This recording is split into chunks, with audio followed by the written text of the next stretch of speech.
Meanwhile, the president up and tweeting this morning. You've heard a little bit about it, slamming the New York Times for their report on White House counsel Don McGahn. The president saying, quote, some members of the media are very angry at the fake news story in the fake story in the New York Times. They actually called to complain and apologize, a big step forward. From the day I announced the Times has been fake news, and with their disgusting new board member, it only gets worse. Here with his insight, author of The Case Against Impeaching Trump and Harvard Law Professor Emeritus Alan Dershowitz. Mr. Dershowitz, thanks so much for being here. If this were your client, would you condone your client waiving the attorney-client privilege, or in this case, the executive privilege, to allow you to testify if you had something to hide?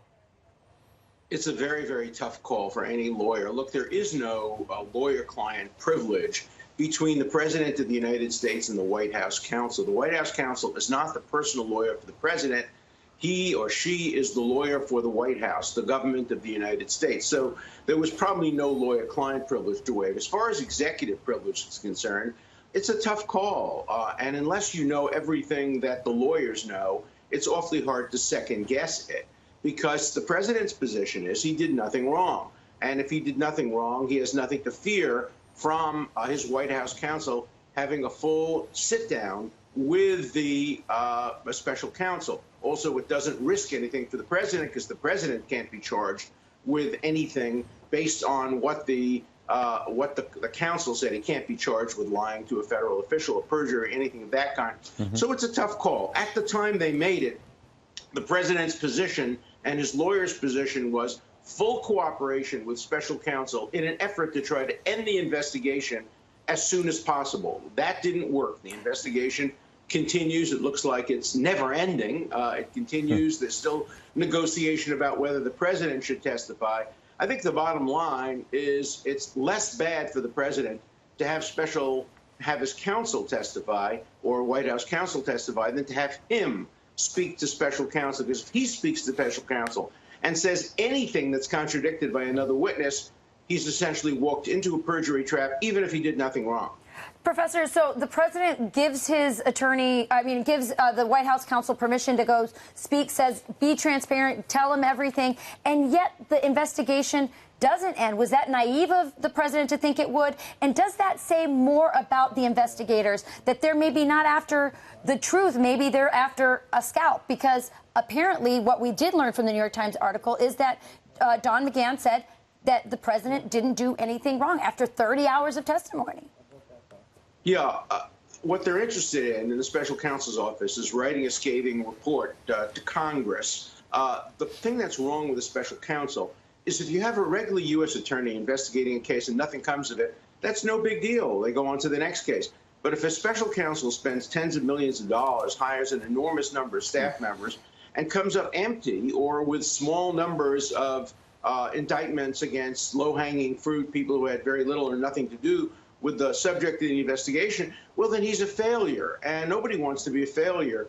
And that's why special counsel who come in with essentially with targets on the back of certain people persist until they think they can come up with something. And so I think maybe it was a bit naive to think that Mueller would end the investigation when they had access to special counsel. This investigation looks like it's going to go beyond the 2018 midterm elections, because we're getting awfully close to a point where they can't release a report without influencing the election, and that would be in violation of Department of Justice rules. And Professor, you talk about this dragging on, and the McGahn story yesterday and this morning in the New York Times reminded me how many times before we've seen the media melt down with, aha, maybe Mueller has finally got him. They did this months ago when George Papadopoulos pled guilty to lying to the FBI, and you heard a lot of people say he's going to turn on the president. Listen to this and we'll get you to react. Right. Guilty plea from a former Trump campaign advisor named George Papadopoulos. An even bigger bombshell, this time pointing directly to the question of collusion. How is it not collusion when George Papadopoulos is in contact with various people who are promising dirt on Hillary Clinton? Papadopoulos information has the one key word that should frighten everybody in the White House, and that key word is guilty.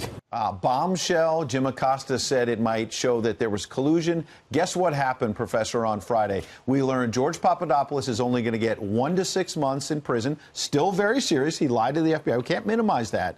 But most importantly, he has nothing to testify against the president. Nothing. And they called it a bombshell. Well, the reason that so many commentators have been so wrong in all their predictions about everything they've said is because they are substituting hope for reality. They have an agenda. They want to get the president. And so they read every single news report as supporting their agenda. The reason I've been correct in virtually all of my predictions is I have no interest in this other than civil liberties and explaining the law. I'm trying to predict and explain what I think the law will say and do. And I've been generally correct about that because I haven't mixed my hope or aspirations into my professional judgment about what I think the law is and what the law will come out. I'm distinguishing between what I want the law to be and what the law currently is. Professor, and under the law currently is, this was not